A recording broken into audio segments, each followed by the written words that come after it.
Welcome, everybody, to another episode of the Sports Blitz. It's episode number, can't believe this, 58. 58. Unbelievable. Wow. I don't know. I don't know what to say. I just don't know what to say. I'm Doug. We have Robbie here. Robbie, how you doing tonight? Doing great, Doug. Doing great. Another exciting episode of the Sports Blitz. Can't wait. By the way, just wanted to give a quick shout out to my buddy Mike Riley for joining us last week. Had an awesome time having him on. Was a great guest. So just a big time shout out to him for coming through and joining us last week. We had a lot of fun. But yeah, hope everybody's doing well out there, wherever you may be listening or watching us from this evening. And excited for episode 58. Let's get rolling. Yeah, let's get it going. I also want to say to Mike Riley, thank you so much for coming on. It was awesome. We had a fun time last week. Yeah. And he just rolled with the punches. We had a few things going on there, and it was pretty good. And hey, listen, if you haven't seen that episode, please check it out. YouTube, SoundCloud, Facebook, you name it. We're almost on it. So yeah, definitely check out that episode because it was really, really fun, and we talked about a lot of things and got a lot of great stories. So Mike, thank you so much for coming on. But we're gonna go right in there, Robbie. Doug, you did forget one thing though. If you are under a cave, or if you're in a cave or under a rock this evening, welcome back. You might want to, after you're done listening or watching, you might want to go back into that cave or under that rock. But glad to have you with us for your short time outside. Yeah, that's right. Yeah, definitely. Anybody, we love our listeners, and we love to get viewers feedback. Too. We love our viewers too. Love the viewers, and we love to get feedback on episodes and that kind of thing. So if you've never heard the Sports Blitz before, it's basically Robbie and I. We're talking about sports, and we're just kind of throwing things out there. Who else would be here? Can I think about that for a few minutes and get back to you? Sure, go for it. Not really sure. So it's basically just us just throwing some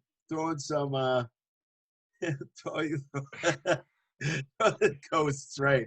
Throwing some sports out there to you, and if you hear us say words, it's not because we're crazy like ghosts. Part of our show is the fact that we kind of chat back and forth with each other, and sometimes we say some words and phrases and different things to make us laugh. Hopefully it makes you laugh too. Probably not, but that's okay. But that's part of our show. So listen, we're going to jump right in. We're going to start right up front, and we're going to go right into the NFL because there's a lot to talk about with the NFL right now. The first thing I want to talk about is basically at the beginning of the week. I think it was either Sunday or Monday. I think it was Monday. It was Monday, I think, something like that. I don't know. It was basically we talked about it last week a little bit, but there were two positive tests. Thankfully, this morning. So I just want to put it out there to the people. Everybody's getting nervous. This morning, 0 positive tests, but at the beginning of the week, we had a little bit of a different story. So 2 positive tests. One was Cam Newton, which was pretty much more or less last week. Yeah. And then we had our best defensive player, Robbie. Who would that be? Good old Stephon Gilmore, which I believe it must have been Tuesday at the earliest because he played Monday night in the Kansas City game. So I believe it was Tuesday morning or maybe yesterday morning. It was either Tuesday or yesterday. I think it was Tuesday. It was Tuesday. That came out. It was definitely Tuesday. He had tested positive. So right. So Robbie, I want to just jump right in and say, and just kind of ask you and try to figure out because we have some other things that are COVID related that we'd like to talk about with the NFL because a lot of stuff has come out the last few days. A lot COVID I know a lot of COVID related, but I just want to talk Pats right now per se. Yeah, right. Pats per se. So wanted to know about what your thoughts are on just the Patriots, not the other stuff, just the Patriots testing positive. Two very important guys testing positive. And what do you think about that? Well, I mean, my first thought obviously is, as I feel for them, I feel for Cam and I feel for Gilmore. Obviously, we hope that, they're able to get through this and get past this as quickly as possible and get better. I mean, it sounds like they're both asymptomatic, which is always a good thing, but definitely, a lot of things sort of bigger than football at work here. And, like I said, just, get past it. Exactly. Got to get past it. So definitely feeling for them. My second thought was, definitely, especially, when Cam came out, I mean, there was a lot of questions of like, are the Patriots going to be able to play against Kansas City, and what's this going to mean? Blah blah blah. Now they did play on Monday night, as we just talked about. They lost, and we might get into sort of the backup quarterbacks that did see the field in that Kansas City game, and especially going forward, what that means for the offense, depending on how long Cam ends up missing. But they got through the Kansas City game, and obviously, had all other negative tests, sort of leading into that Kansas City game. And then to hear the Stephon Gilmore news, it was like, again, it was kind of like a punch in the gut. It was like, is this going to mean a massive, outbreak on the team? What is this going to mean? We're sort of all sitting here, I think even still a little bit on pins and needles, wondering, what does this mean for this week? What does this mean for... Sorry, water break. Go ahead. It's a water girl. No worries. And I forgot my water, so go ahead. I didn't mean to stop your... No, you're good.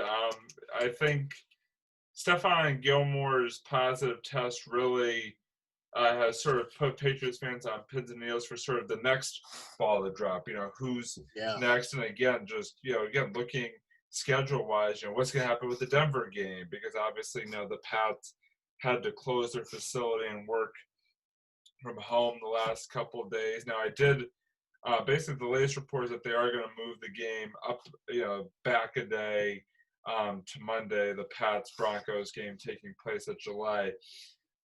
So again, whether or not that holds remains to be seen. But I mean, right now it seems like the outbreak, if all things sort of stay the way they are, is somewhat contained, in the sense that it's only been really those two players, but at the same time it's definitely nerve-wracking, just because you want the players to stay healthy, just because they're human beings, and you don't want anything bad to happen to them, but also you obviously it's we've enjoyed having the Patriots be back, and we want to keep it that way. I know we're going to sort of talk about the NFL's overall struggles here coming up, but just a lot of sort of nerves and sort of anxiety on Patriots fans' parts. I'm sure myself and Doug and and everybody else out there in Patriots Nation.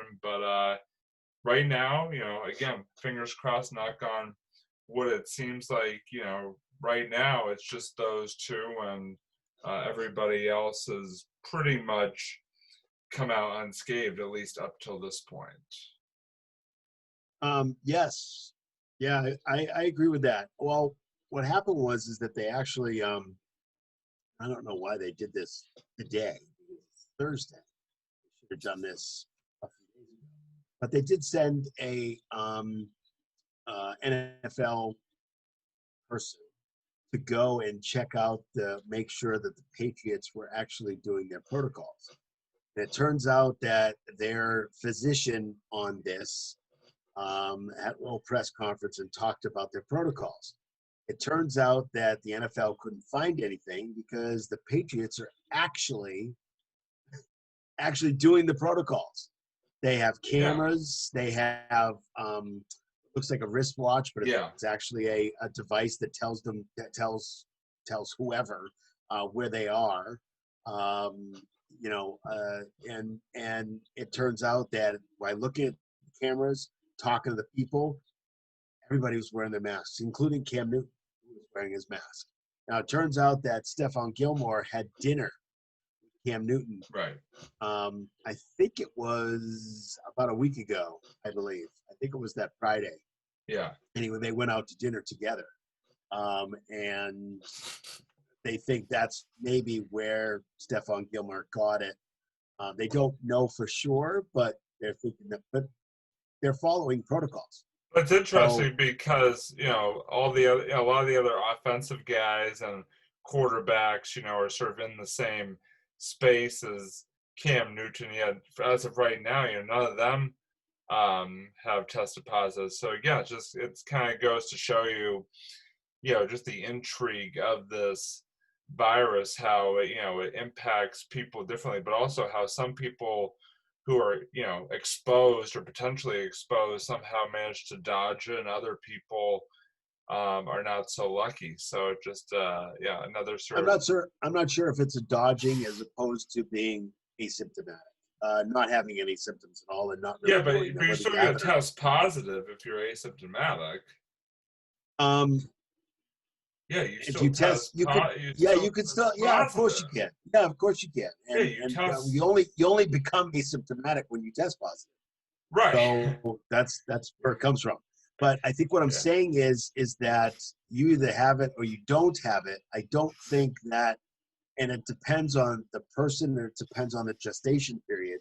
Typically, it's 5 to 6 days from what I'm hearing. And again, that's just what I'm hearing.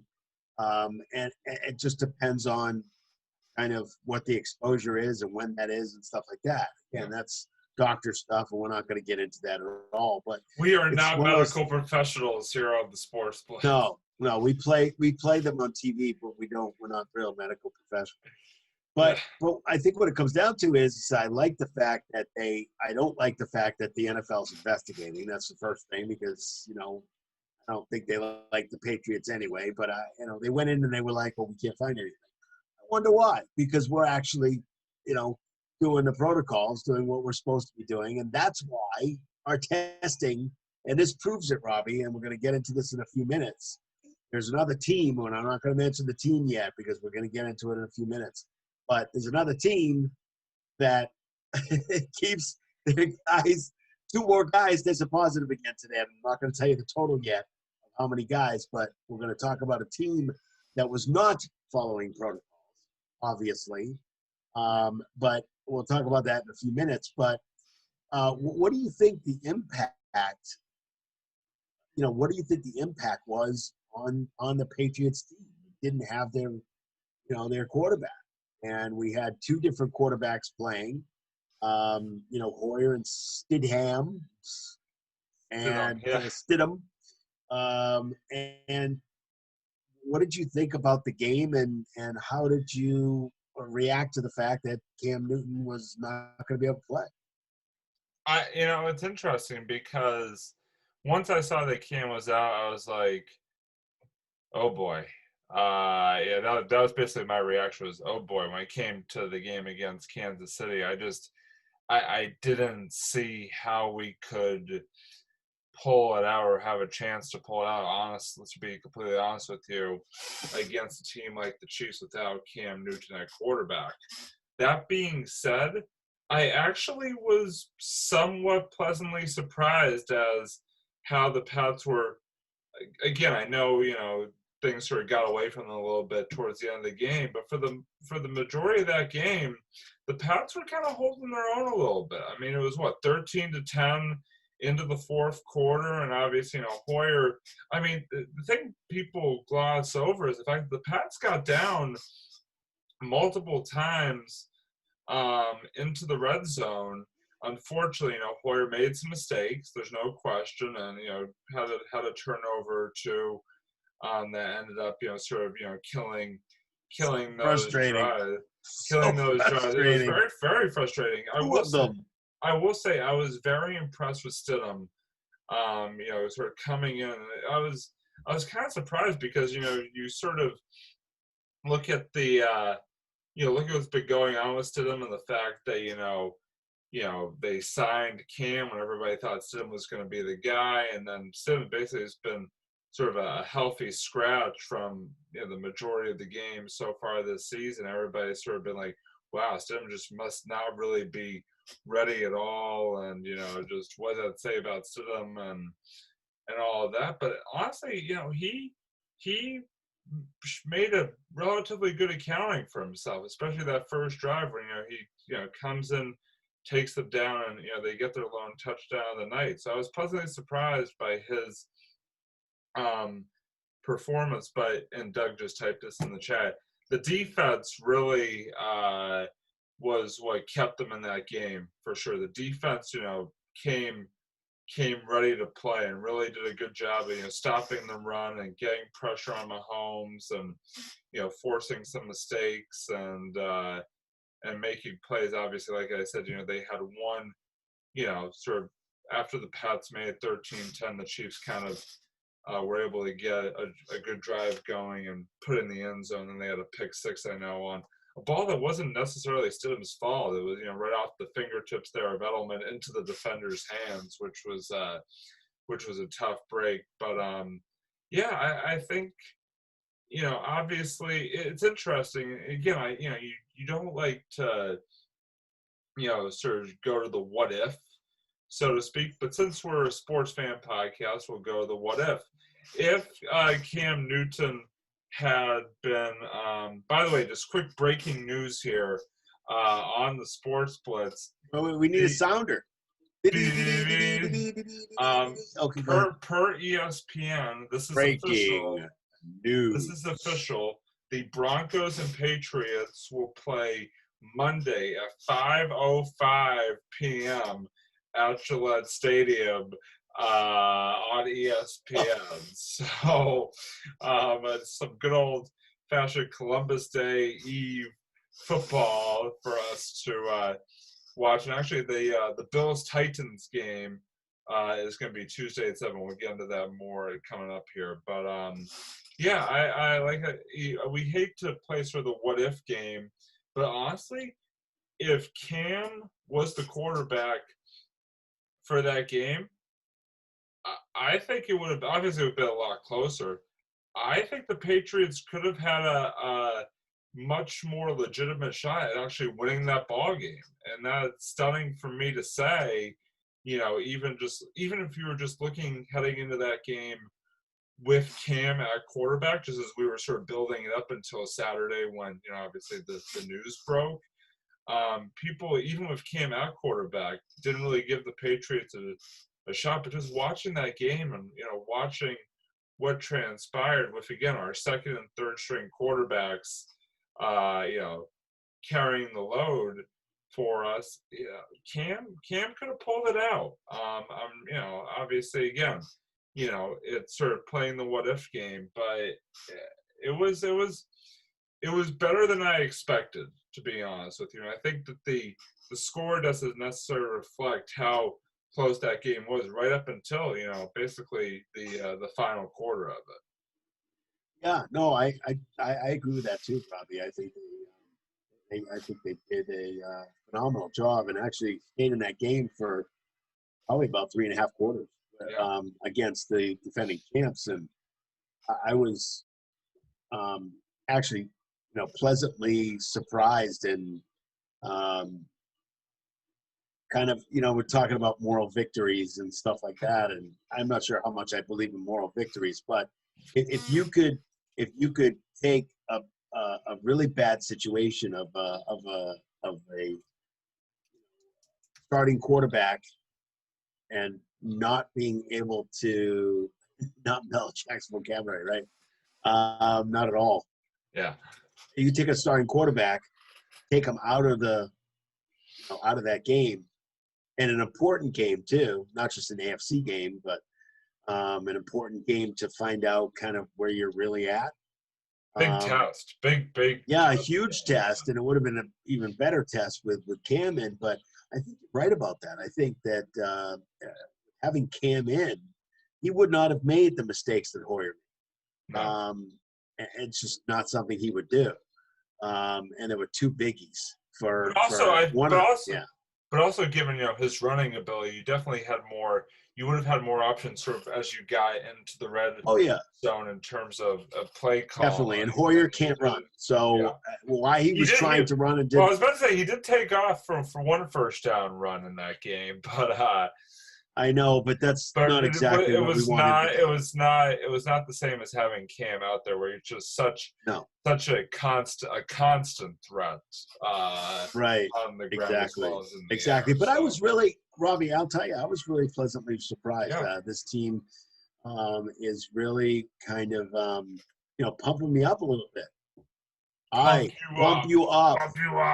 I pick things up and I put them down. So absolutely. I was like, whoa, this is and if you think about it, the Chiefs have been averaging 16 to 20 points at the half with everybody, with every team that they've played so far.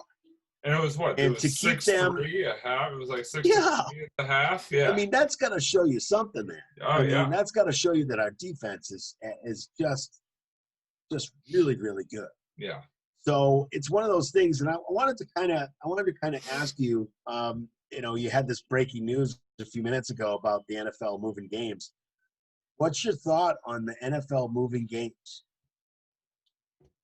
Listen, it does not surprise me. I think you kind of in the situation you have to be fluid about things because obviously, you want to make sure you give teams time to sort of investigate and contact, trace, and do all that and sort of go through the proper protocols to make sure that they, weed out cases, so that guys don't unknowingly, take the field and risk further spread of the virus. But also, anything you can do to sort of at least somewhat keep a competitive balance. I know a competitive balance is, full competitive balance is nearly impossible this season and in this era. I get that.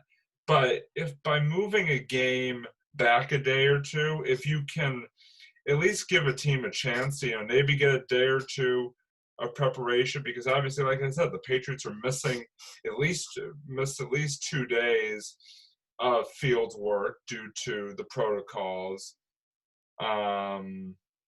Protocol vocab, nice. Yeah, I'm chock full of them. Jeez. Contact tracing. Contact tracing. That's right. Yeah. Nice. Yeah. Drop it. Protocol vocab, man. You gotta have it. Protocol vacuum. Vocab. No, just the way I think the way you almost said sounded different, but almost doesn't count, buddy. I know. Only in horseshoes and hand grenades, right? Not hand grenades, but maybe horseshoes. That's close. But anyway, before we go totally off the rails, which we seem to do a lot here on the Sports Blitz, I don't have a problem with it because I think that from a competitive balance point of view and just a contact tracing, I'll use that word again, point of view, I think it's necessary, and I'm actually, I'm surprised that they are holding the game so close to the original date. I mean, you look at some of the other cases again that we'll get into. You've had teams that have had games moved back, several weeks because of issues that they've had. So it doesn't. I don't have a problem with it, to be honest with you. I know. One of the Broncos players, Shelby Harris, who I have no idea who that is, he's a defensive lineman, apparently took to Twitter and expressed his disappointment in the NFL scheduling change for the game against the Pats. And apparently his quote was, "Why are we getting punished?" I don't really know how that's punishment per se. Why is it him? What? Why is it him? Yeah, why? The Patriots have to play too. I don't understand. Yeah, I don't understand how he and the Broncos are getting punished. Shafted. They're getting shafted. Basically, yeah, it doesn't make a whole lot of sense because basically they would be the ones getting an unfair advantage if the game was played as originally scheduled. So I think he needs to sort of check his sort of Fact checker. No, it's more to like check his tone deafness there at the door a little bit, with a comment like that. Yeah, But yeah, I don't have a problem with it. And I would say the same thing if the roles were reversed. I think following these protocols and sort of making these adjustments is important this season for a number of reasons. Yeah, I totally agree with that. But there's some skeptics out there. Tommy Curran, apparently the defensive lineman for the Broncos. Yeah, right, him too. But Tommy Curran, a couple other guys. Ben Volen is another guy who is just into that. If there's somebody that tests positive, why are we even playing? Because if we're playing, then there are probably other guys that may not have been tested positive yet. Right. And once you start playing another team, that's when you start. It's a valid point. More and more. It is a valid point. It's a valid question to ask. Yeah. So that's why I asked the question, is because, and again, moving it to 5 o'clock on a Monday, I understand it's a holiday for some, but still, 5 o'clock. What kind of audience are you going to get? People that are off, yes, but people that are working on Monday, that's going to be a little tough for people to do. So, I mean, I understand it, I get it, but it's going to be a little rough for people, actually. Yeah. So, yeah. I don't know. I kind of have I understand why they're moving games. I get it, but on the flip side of it, I just think they still need to be careful, and I think they're trying to be. But that's why I said it. There's a flip side of it, though, Robbie. There's a huge flip side. But that's why I said, if anything, I'm surprised they're not like taking these games and moving them back. I'm surprised. I think that's my surprise, is the fact that they are comfortable moving these games back days and not weeks. Is basically what it comes down to, given what you just said, and given the legitimate questions posed by Curran and Volen and guys out there. I understand they're scheduling wise, it is difficult to move too many games around, but in a season like this, you have to sort of play health and safety, I feel like, over anything else. And yeah, but you're also not talking about 10 teams. You're talking about one or two. Right.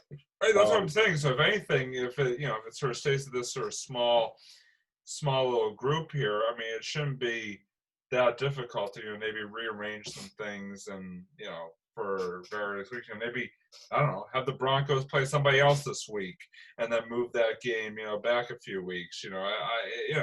There's ways to do it, I feel like. There is, but again, we're going to talk about it in a few minutes. But there is another side to this NFL protocol thing, very, very interesting, which I had the chance of hearing on the way home from work today on sports radio, just listening to some of the stuff that was going on and that kind of thing. But the protocols for the NFL players are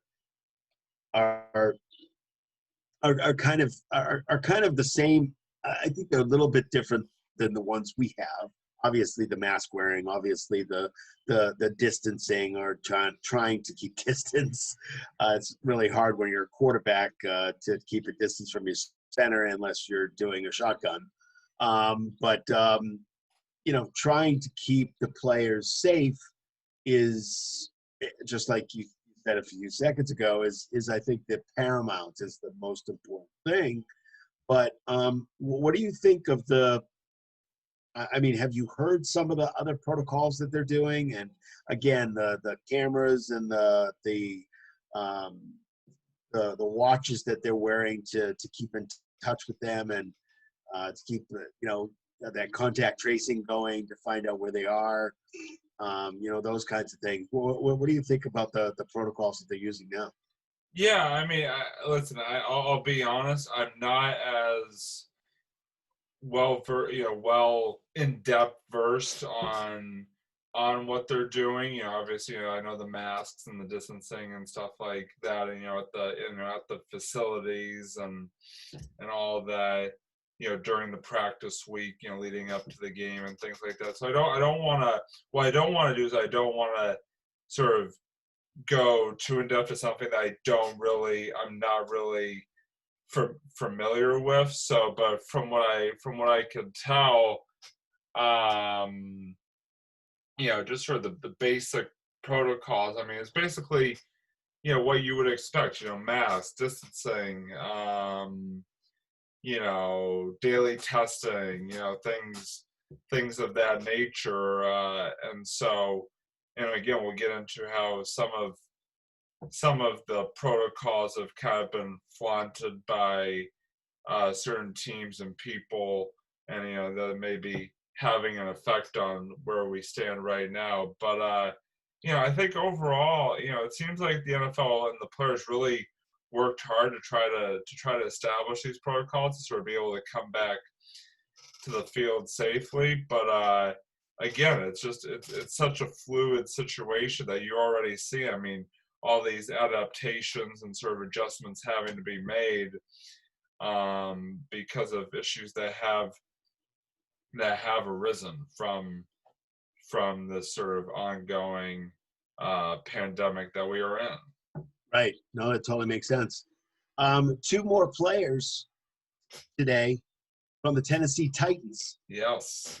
Football team have tested positive. That equals 21 players.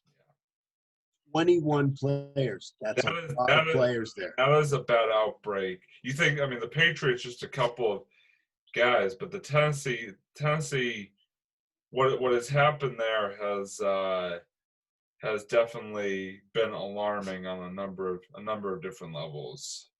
Well, it turns out that what was found out is that they were not following the protocols. They weren't enforcing the mask wearing in certain places. They were going to workout places that were not on specific lists. Yeah. They were going to private places where there was even after the outbreak started, they were holding private. Basically, the story I said is that they were holding groups of players were holding workouts together while the team was supposed to be, quarantining and contact tracing and staying away from each other when this outbreak was sort of in its early days on that team. Yeah, and the fact is that they put everybody into a really bad position. Yeah. What are your thoughts? I think it's very disappointing that the Tennessee players have sort of put themselves into that position, put their team into that position. I think it is very alarming that they've had such a big outbreak on the Titans. I think the NFL has done their best to sort of minimize any sort of potential spread to other teams, and I think that I'm going to be very interested. I'm going to disagree with that, but go ahead. There's a reason for me disagreeing, but go ahead. You tell your thing, and I'll tell you what I think. Okay. Well, but the only other thing I was going to say is that it's going to be very interesting for me to see how the NFL has already kind of used them as a case in point to other teams to try to really reinforce the protocols and stuff like that. But what I'm very interested to see is sort of what discipline is going to come, if any, the Titans' way for the fact, of how they've sort of flaunted the protocols and now have caused such a big issue, not just team-wide, but league-wide as well. So I think it's going to be very interesting, something to watch as to, if and how the league goes about, imposing any sort of discipline on Tennessee for their for their actions, that have unfortunately led to, some pretty serious consequences already. Yeah, no, I totally agree with that. What's interesting is that I kind of secretly, Robbie, are going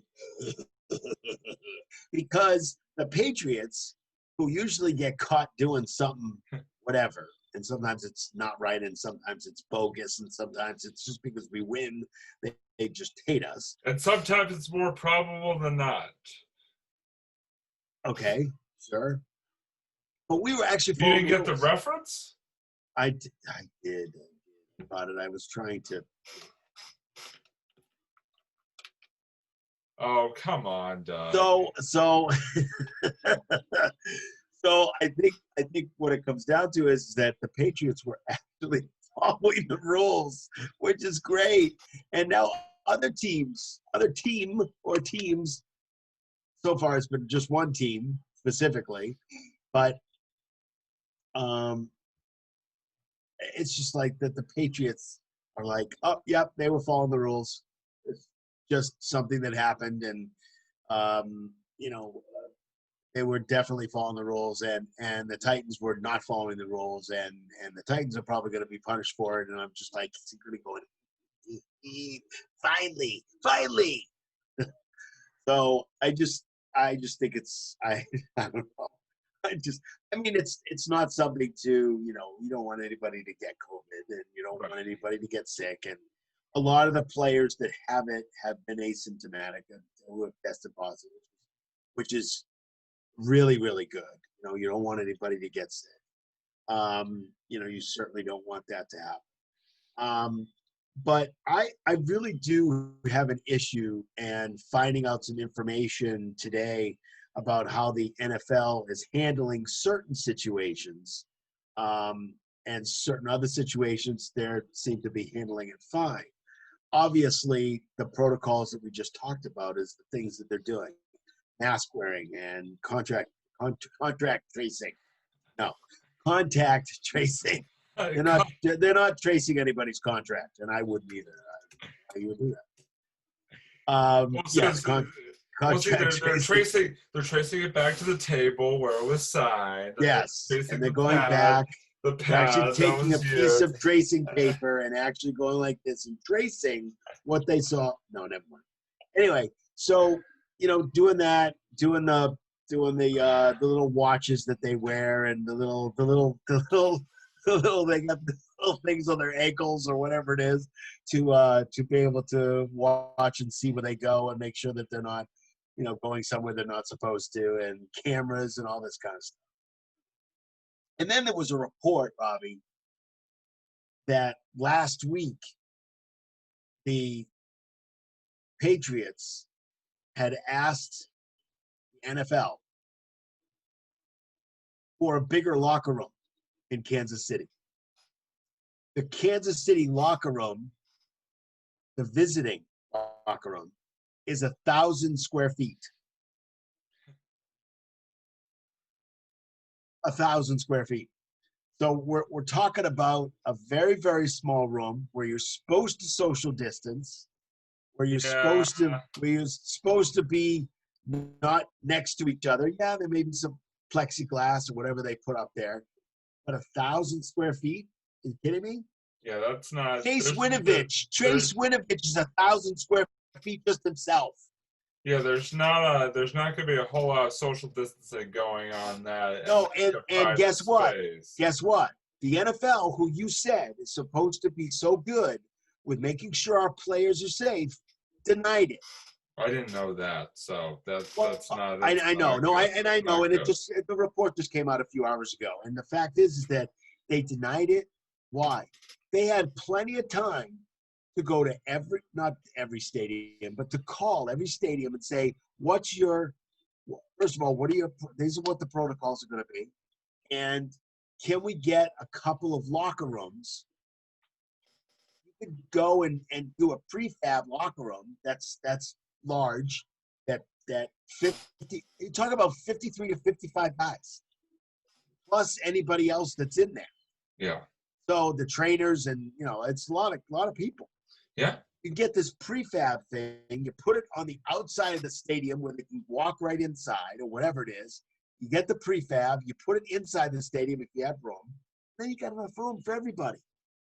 Not these small little locker rooms where you could spread the disease. Yeah. So we're talking about the big NFL being all, oh yeah, they're doing this, doing that, trying to keep players safe, but they're denying Yeah, that that's not good. The Not Patriots, good at all.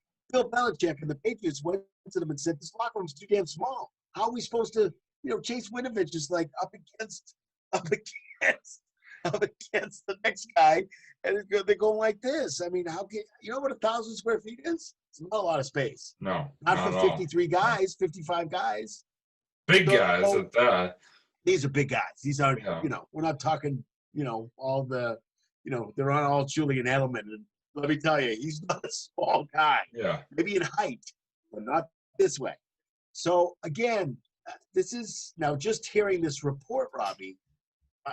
And I know you had said this before without knowing, and that's why I mentioned it. And I didn't mention it because you didn't hear it because I didn't know. We didn't really talk about it on pregame. But what I wanted to find out from you is that moving forward, are we going to be more? Are we going to look at the NFL in a different way? Because I'll tell you, sports radio this afternoon was livid, absolutely livid. We're talking Glenn and Fourier, who used to play for the Pats. These guys were and a couple other guys, they were absolutely livid at the NFL. NFL touts, oh yeah, we're trying to keep our players safe. But when a team is asking for something that's going to keep them safe, and for the NFL to say, no, I'm sorry, you can't have that, how is that keeping the players safe? Yeah, that's a and good they had point. plenty of time, not just to watch the NHL. Obviously, the NHL was in a bubble because you can do that because it's not as many players, not as many coaches or trainers and stuff like that. The NBA, also the same situation as the NHL. You put them in a bubble, and the bubble's big enough where you can hold everybody in it. The NFL, you can't do that with, and I get that. I'm not asking for a bubble, but if they're MLB, they're throwing guys all over the stadium. They're putting them in luxury boxes. Yeah, exactly. All over the place. Exactly. But I think what I'm saying is that if a team is going to the NFL and saying, look, you know what, we don't feel comfortable going into this 1,000 square foot space, which is not going to give us enough room. We don't know what's going on. We know that you have the plexiglass up. We know that you sterilized it. We get that. But the fact is that we're supposed to, as a team rule, we're supposed to social distance. How can they do that in 1,000 square feet? They can't do that. Yeah, no, impossible. Can't do that at all. So what are your thoughts upon hearing this for the first time?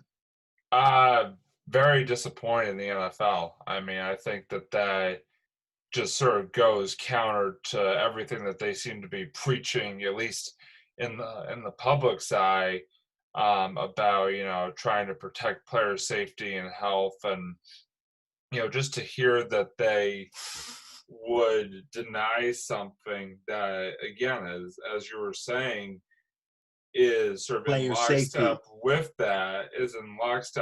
that, is, like I said, just very, very disappointing to hear, because it makes it seem like, well, do you really care that much about player safety? Because if you did, we wouldn't really be having this discussion now, would we? And so I think it's just, it really is kind of a disappointment to hear from the NFL. And I hope that maybe they'll take a second look at sort of going forward. I hope that they'll sort of take a second look and say, okay, how do we should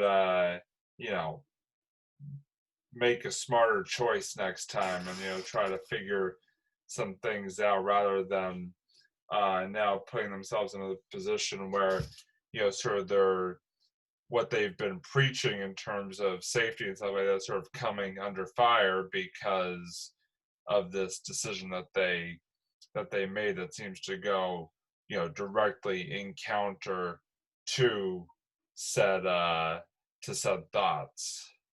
Yeah, the issue I have, Robbie, is that they had plenty of time to do this.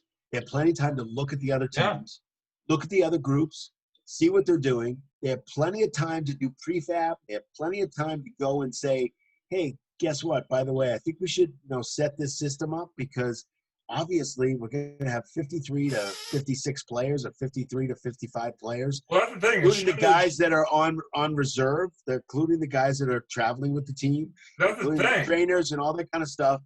They have plenty of time to put these prefabs together or put these locker rooms together. They have plenty of time to do it with everybody, and they didn't do it. This should have been something. This should have been something done before the season started. Yes, that's what I'm saying. That's what I'm saying. No, I agree with you. Yeah, they have plenty of time to do it. No, I agree with you completely. I mean, you should have. I don't understand how, as a league, you don't realize that hey, our locker room situation could be a bit tricky. We need to do something about this across the board.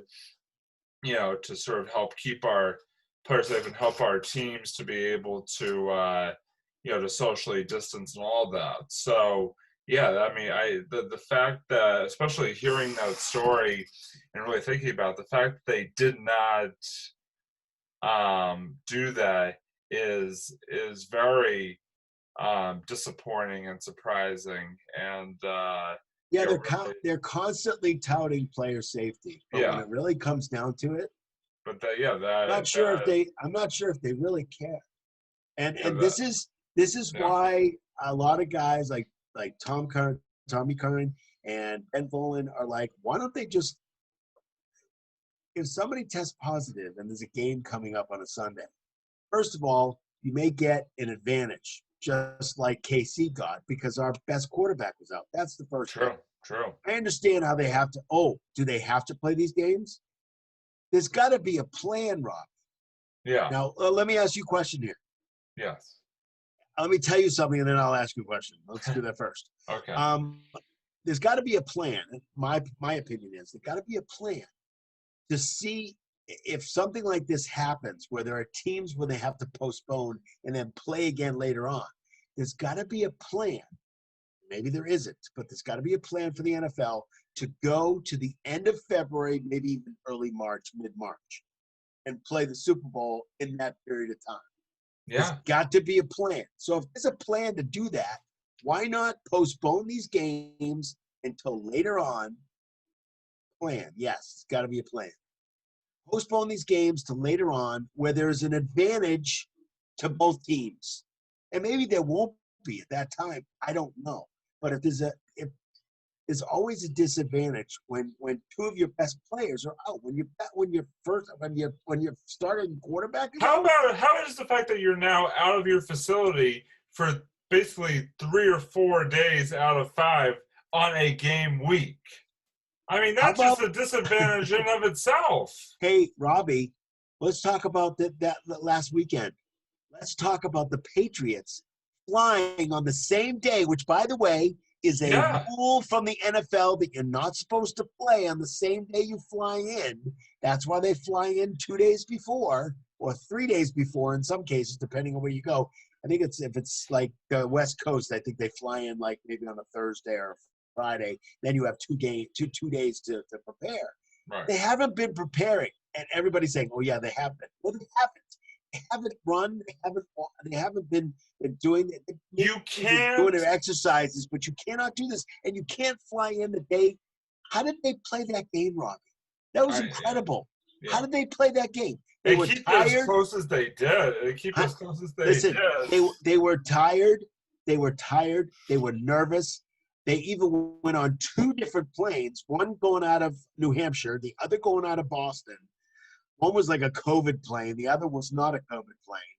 And the fact is that they both flew in at pretty much the same time. They flew in that day. They had probably 6 hours to prepare. They were tired. How did they play? And they asked for a locker room that was bigger, and they didn't get it. How frustrating is that? Yeah. How did they even play that game? Yeah. That game should not have been played, period. I know. Because they're breaking all the NFL rules. They're breaking all the NFL their own protocol. Their own, like, oh, you're flying that day, you can't play. Okay, well, wait a minute. So what they're doing is they're forcing these games.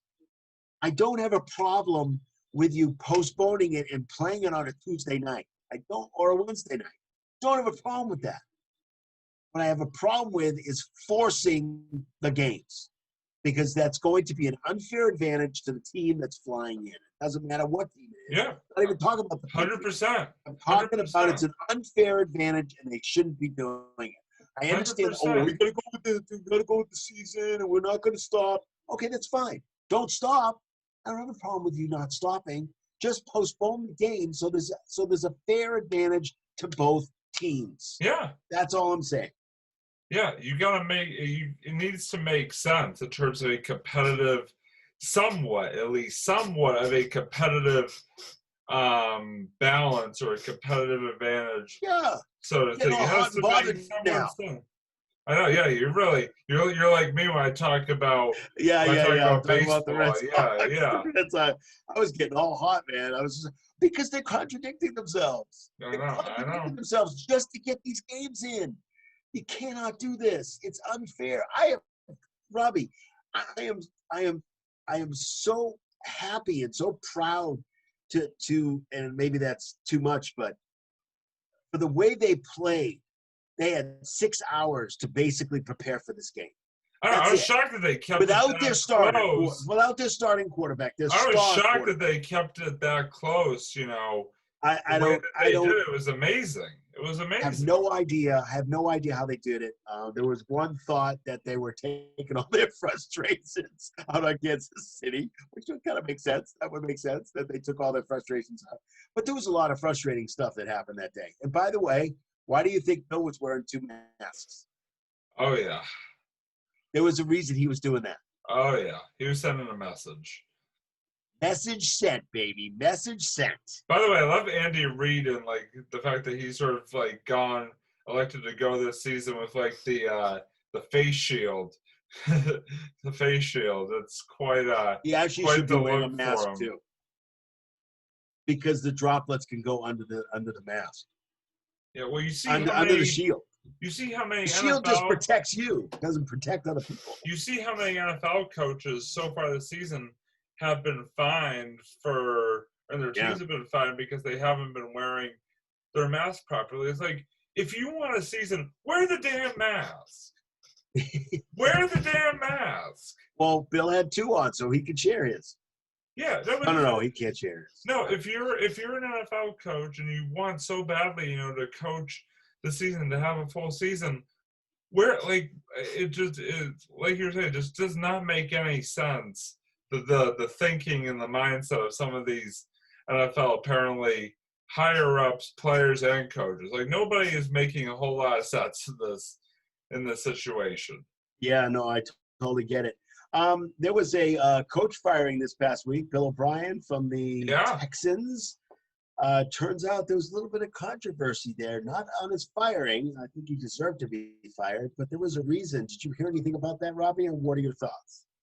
All I heard was that he was fired, so you'll have to enlighten me as to what the controversy was, because I did not read that much. I'll be honest, I did not read that much into the specifics. No worries. There's a couple of reports out there that says that that Bill O'Brien had a very strict culture. I think Bill Belichick probably has a little bit of a strict culture in there.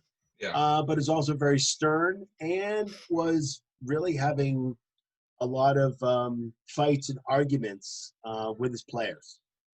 And one of them just happened to be J.J. Watt. And that, I think, was the icing on the cake, I believe. That fight happened, I believe it happened 24 to 48 hours before he got fired. Wow. And there's still reports that are coming out about what kind of particular coach he was and how he did things. And, we've we've had a couple of coaches on our show, the Sports Blitz, and talking about how they do things and how they treat players and that kind of thing. And the fact is that I understand that you could be old school and you could be, have that strict culture and maybe be stern to some people. And I'm sure Bill Belichick does the same thing. But you also got to give him some positive too. You got to give him, way to go and good job and, keep that up. You're doing great, blah, blah, blah. You got to keep, even the hardest of coach, will say things like that. I'm not sure. I think part of it was the losing record, but I think part of it was the fact that the players really kind of revolted a little bit against him. I don't know. What do you think about that?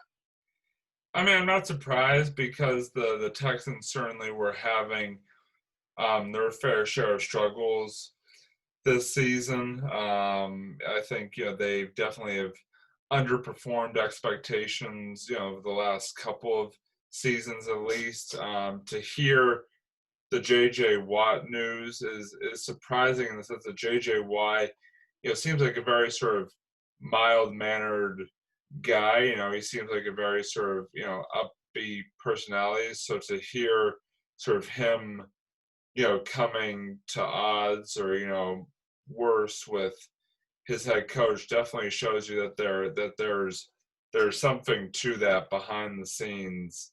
Because it just it seems sort of out of character for J.J. Watt to have that kind of issue, especially with the coach. I'm not surprised. I mean, when I first heard it, I was a little bit surprised. Like, it did come a little bit, to me at least, out of nowhere. But at the same time, when you really think about it, it's not. You could definitely foresee something like that happening. I just was surprised they did, during the season, but especially from what you're telling me with the Watt situation and all that,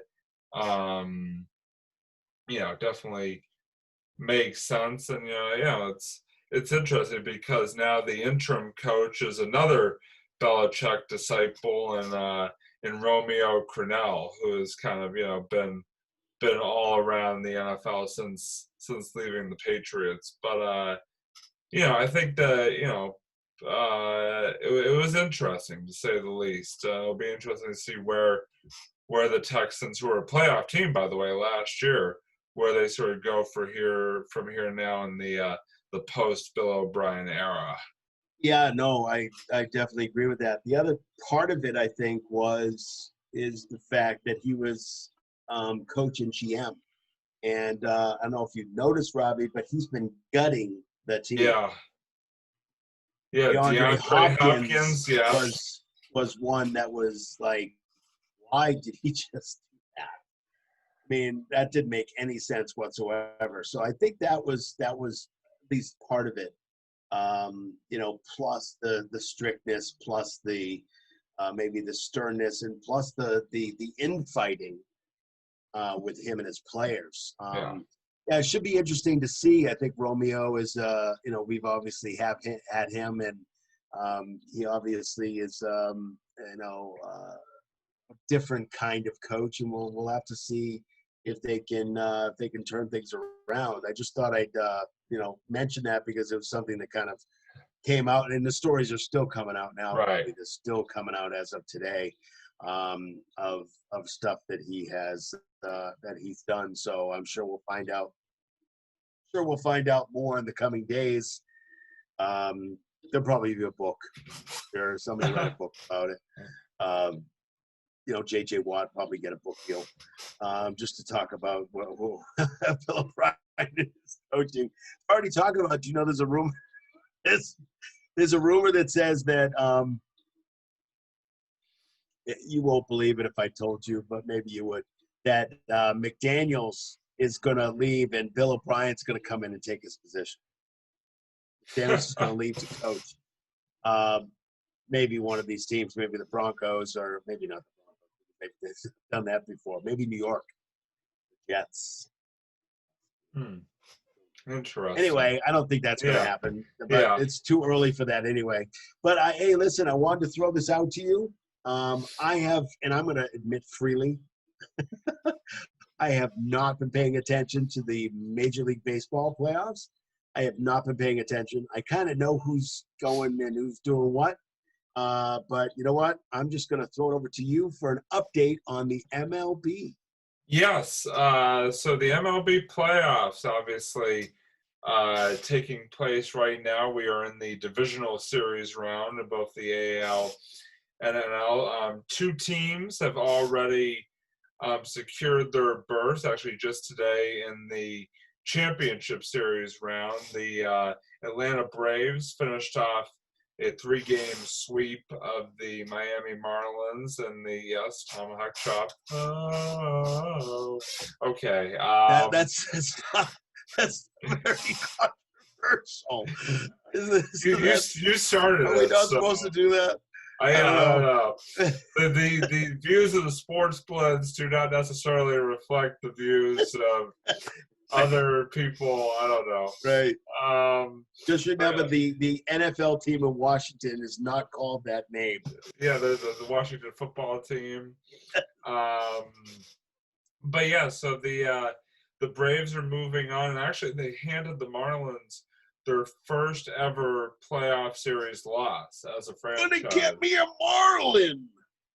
Okay, right. okay. Sorry, I had to do that. Yeah, all the other years the Marlins have made the playoffs, they have won the World Series, 1997 and 2003. And then the other team, unfortunately, that earned a trip to the ALCS today was the Houston Astros, who, no matter how much you think that they're down, cheating?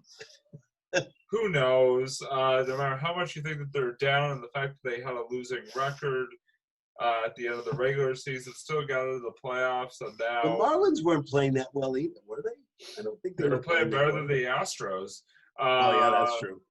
Not much better, but better. But the Astros now had a 2-game sweep over the Twins, and now defeated the Oakland A's 3-1 again to earn themselves a spot in the ALCS. They will be facing the winner of the Yankee and Ray series, which game 4 currently going on.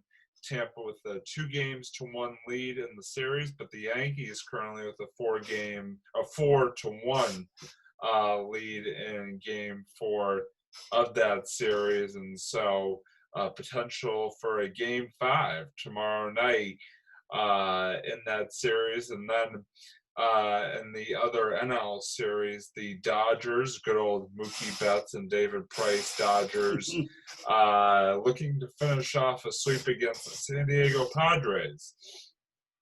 Game 3 of that series going on as we speak as well. And the interesting thing about the MLB playoffs is the way they structured it, as in terms of host ballparks. The first round was held in the higher seeds ballpark, kind of like it normally would be. However, what they did is they sort of made their own little mini bubbles for the remaining rounds, and they have the NL series going on in 2 AL parks, Houston and the Rangers' new stadium, whereas the NL series, the AL series are taking place in NL parks, San Diego and Los Angeles. So definitely trying to minimize travel and sort of contact issues and whatnot, that sort of by setting up sort of these makeshift bubbles for the remaining rounds. I know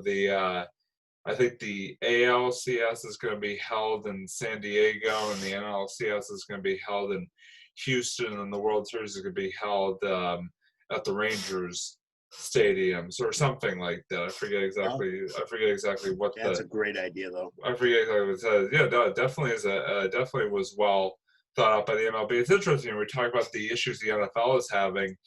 There was a lot of talk the first week of MLB season that MLB might not get through a third of their full 60-game season, let alone now having gone through a full season and now looking like they will complete. Too at the they will complete the Marlins. I mean, we were talking about the Marlins, and their playoff, their playoff run,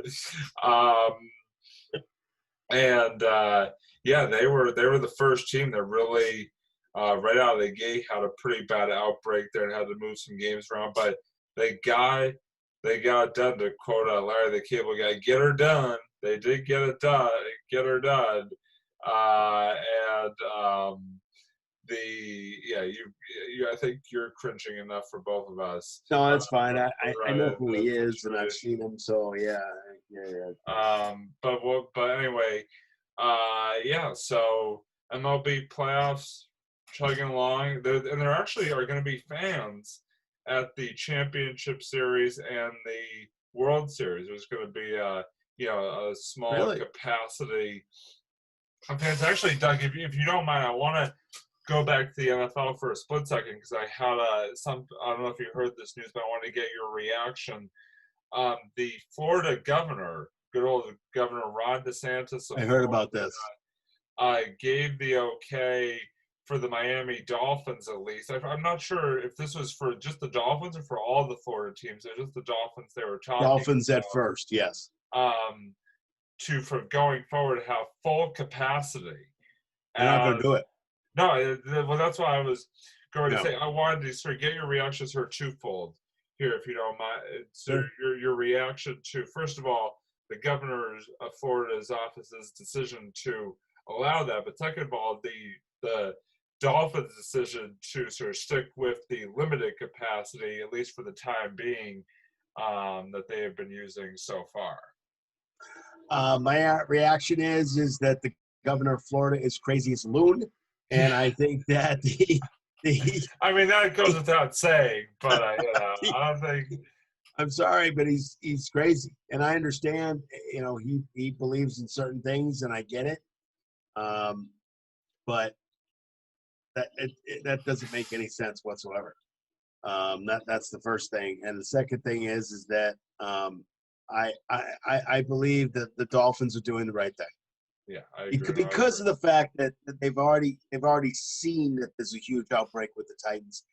They've seen a couple of guys on the Patriots, and there's a couple of guys from, I think it was one guy from the Raiders. I think it was on a practice squad. But it's one of those things where well, just Florida in general. It's not really doing that hot with their own COVID numbers, just in general. It just takes one. It just takes one. Not following the protocols to be able to get into some serious trouble. So I think the Dolphins are doing absolutely the right thing. Yeah. And they have the right to do what they want to do. It's their stadium, and the governor does not have any jurisdiction. No jurisdiction over the NFL or the Miami Dolphins. So I think the Dolphins are doing the right thing. Yeah, and just quickly, any sort of thoughts on the I know you haven't really been following, but any thoughts at all on the MLB playoffs at all from your end? Yeah, just one thought. Just one thought. Just Doug, wake up. What? Oh, I'm sorry. What were we talking about? I think you pretty much gave your response. No. Listen. I'll probably end up watching the World Series, just because it'll be a big game, and I like the World Series. I don't really care who wins as long as it's not the. I don't care who wins either. I don't care. Excuse me, drop my paper. But I don't really care who wins. But as long as it's not the Yankees. No, definitely not. Yankees. No Yankees. No Yankees. No Yankees. And if it is the Yankees, I'm not watching. I'm not going to watch it.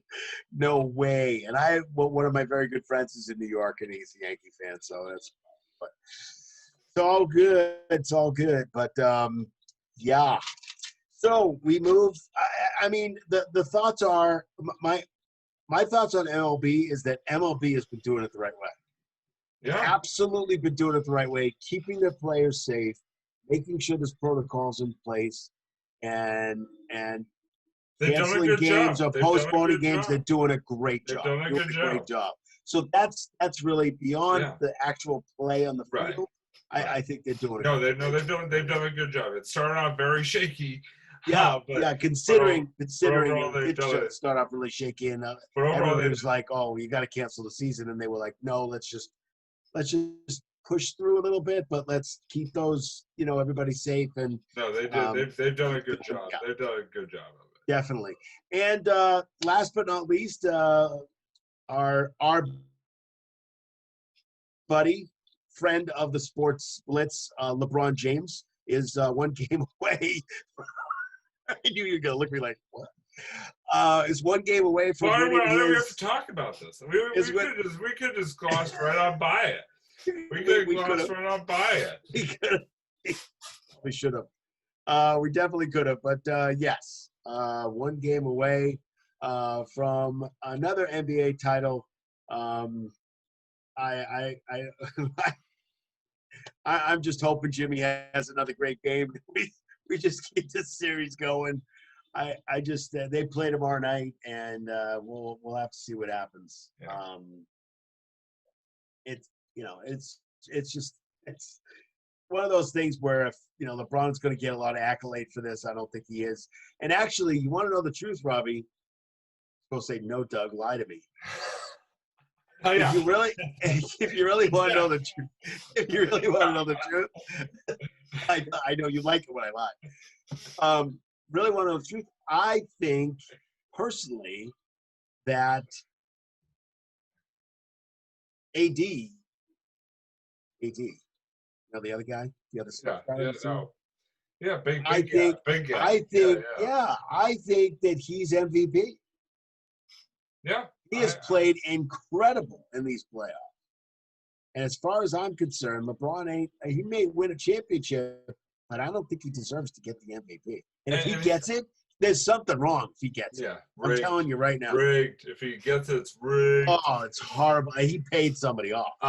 Here's my thing. And again, this is going to be, obviously this is somewhat of a controversial, not controversial or bad, but sort of people have different opinions. I get that.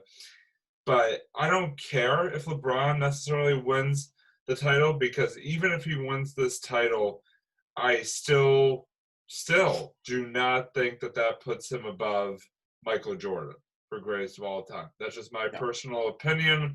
No. Again, people can, sort of take, and I've said this all along, is that, I do look at the body of work, don't get me wrong, but the big thing that I look at for greatest of all time. Look at LeBron's body? Sorry. But the thing that I look at the most is, how did you perform in the biggest games? And the stat that just I cannot get away from at this point is that Michael Jordan never lost a final series. And LeBron, even if he wins this year, still has a losing record in final series. And so and that for a number, and there's other reasons too, don't get me wrong, it's not just that, but for me, and maybe part of it is the fact that how weird this NBA season was, and the fact that, you could make the argument the Lakers kind of had an easier road due to some things that happened in previous rounds. But I'm not going to put, no matter what happens, I'm saying this right now, you can cut the tape on this, is that cut the tape, boys. Yeah, I am not, no matter if LeBron finishes off the series or not, I am not putting him above Michael Jordan still, even if with this added title, assuming he finishes it off. So. I agree with you. Michael Jordan was also a different kind of player. I think he was the greatest all-around player. Great defense, great offense. Just he didn't quit. Kind of player. He did not quit, too. And sometimes and he stayed with the same team for the longest time, even if there were issues, and there were. And I'll tell you, anybody that's got Netflix out there, and I'm watching it, this is probably my 6th or 7th time watching this thing. You gotta watch the Michael Jordan You have to watch the documentary on Michael Jordan. It's phenomenal. The access that these guys had in the 90s was almost 24/7 access to Michael Jordan, and they followed him around everywhere. And it's great. It does skip. It skips a little bit, but you guys, I think you'll enjoy it. It goes from like 1998, and then it goes back to 92, or it goes back to 89 or whatever. So it goes back and forth. But you like that because there's a little bit of contrast there, so you're not just talking about him as a little kid and whatever. They have the coach that cut him as a junior for the varsity. His coach cut Michael Jordan as a junior, trying out for the varsity team. He made the team, and he played his first game or whatever, and he wasn't really that good. He told him to go practice, and he cut Michael Jordan, and yeah, he's feeling real happy about it now, I'm sure. But he was on the documentary. But documentary's phenomenal. The access and that kind of thing. You want to see a great sports documentary? This one is definitely. It is 10 episodes, so be prepared for that. But it's phenomenal, and this will give you a great idea and a really it'll sink into your head. You'll be like, oh yeah, now after you're done with the documentary, you'll be like, yeah, that makes sense. He's like the best player in the world and always will be. So, and let me tell you, I couldn't stand him. Yeah. Oh yeah. Celtics fan. I'm Larry Bird and Dennis Johnson and Kevin McHale, and they're not walking through that door, but because they'll be old and gray.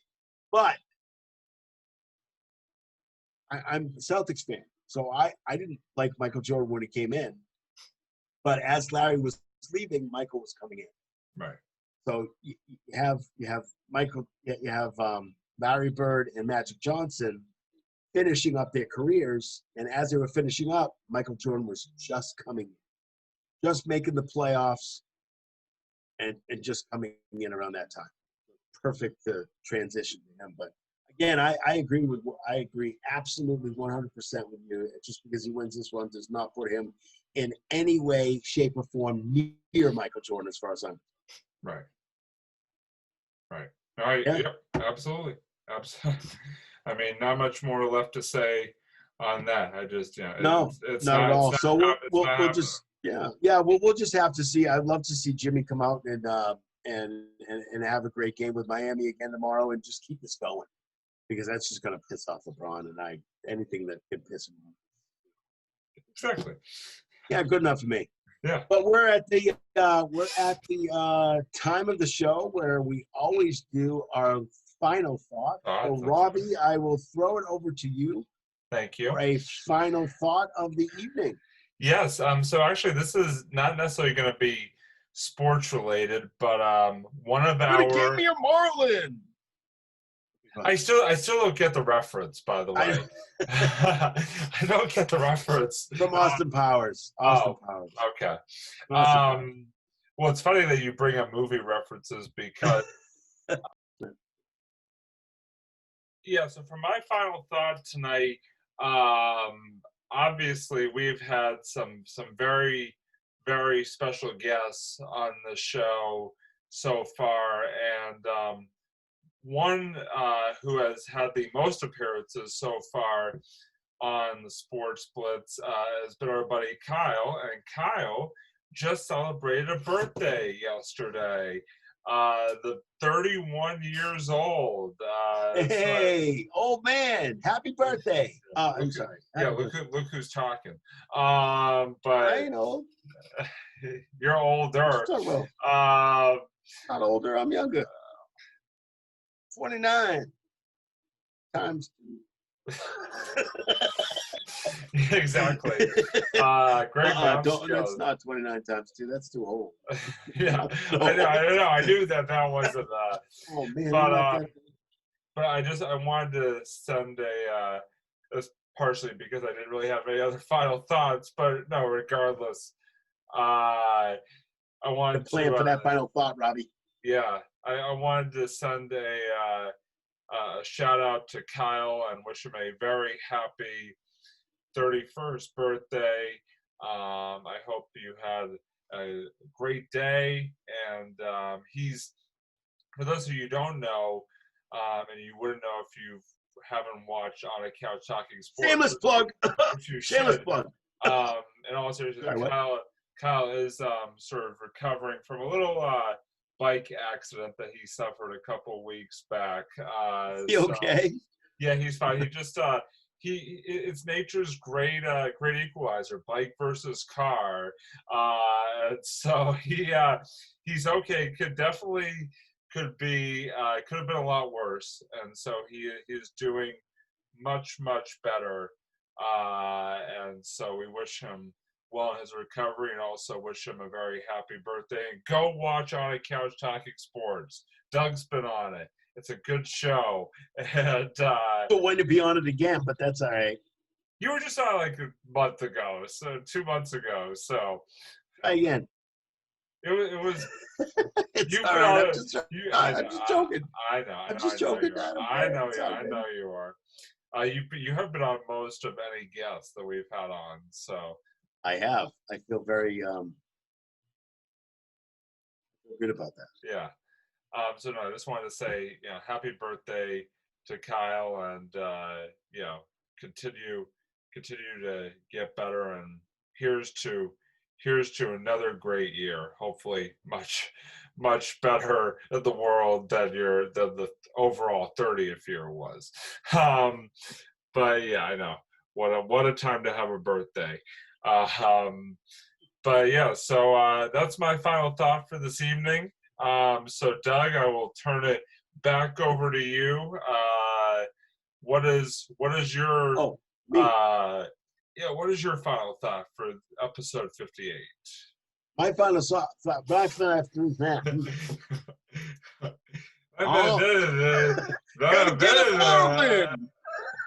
Oh my God, what was that? Okay, let me speak again. Let me try this one more time. Take two.